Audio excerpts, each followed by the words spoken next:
इस वीडियो में आप टेक्सचर टूल पाथ के बारे में सीखेंगे। ये टूल पाथ इस तरीके से कट करता है कि सरफेस पे एक टेक्सचर क्रिएट करता है। सबसे पहले एक वेक्टर क्रिएट कर लेते हैं जिसके अंदर हमें टेक्सचर चाहिए, या फिर आप पूरे बॉडी को ही टेक्सचर दे सकते हैं। अब इस टेक्सचर टूल को एक्टिवेट करते हैं और इस टूल को ये वेक्टर प्रोवाइड कर देते हैं। तो यहाँ पे एक ऑप्शन मिलेगा होल मॉडल, फिर ऑप्शन मिलेगा सिलेक्टेड वेक्टर। तो होल मॉडल की जगह आप सिलेक्टेड वेक्टर कर सकते हैं अगर सिर्फ वेक्टर में चलाना है, बाकी होल मॉडल में ये पूरे मॉडल में चलेगा। तो अभी हम वेक्टर रखते हैं, यहाँ से टूल सेलेक्ट करेंगे। अभी हम सिलेक्ट कर लेते हैं 6 mm बॉल नोज। इसके बाद पैटर्न कैसा रखना है, स्ट्रेट लाइन या सिलेक्टेड वेक्टर, मतलब सीधे सीधे ही पैटर्न चलेगा या फिर जो हमने वेक्टर सेलेक्ट किए उनमें चलेगा। तो ये स्ट्रेट लाइन रखते हैं। अब यहाँ पे आपसे पूछेगा minimum pattern length and maximum pattern length. तो अभी हम इनको 5 mm एंड मैक्सिमम को रख लेते हैं 7 mm, या मिनिमम को थोड़ा सा और कम कर लेते हैं 3 mm। इसके बाद यहाँ पे ऑप्शन मिल जाएगा मिनिमम डेप्थ। टूल जब डेप्थ लगाएगा तो कितना लगाएगा और मैक्सिमम डेप्थ कितना लगाएगा।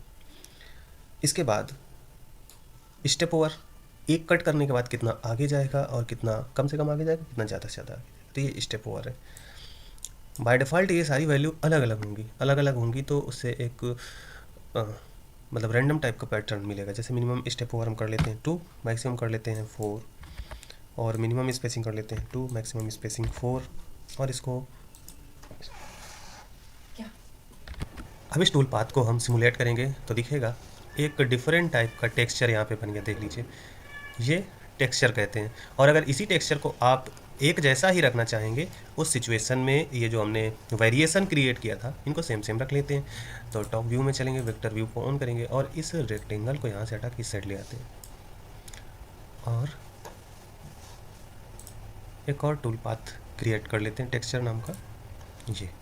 और फिर इसमें होल मॉडल आ जाएगा तो इसको सिलेक्टेड वेक्टर कर देंगे। यहाँ से 6 mm का बाल नोज ले लेते हैं। बाल नोज की वजह से इसके किनारे स्मूथ हैं, ये देखिए, चूँकि गोल टूल है और अगर इंड मिल रहता तो फिर इस तरीके का टेक्सचर ना बनता। अब यहाँ पे हम हर चीज़ को इक्वल रखेंगे। जैसे मिनिमम पैटर्न की लेंथ 3 है और मैक्सिमम 7 है, इसको कर लेते हैं 7 mm। और यहाँ पे मिनिमम स्टेप ओवर 4, मैक्सिमम 4 सब दे देते हैं एंड कैलकुलेट करते हैं। तो आप देखेंगे ये जो पैटर्न की लाइनें बनी हैं इक्वल स्पेस पे बनी है, और अगर इन्हें सिमुलेट करेंगे तो इस तरीके से पैटर्न मिलेगा, एक जैसा पैटर्न मिलेगा।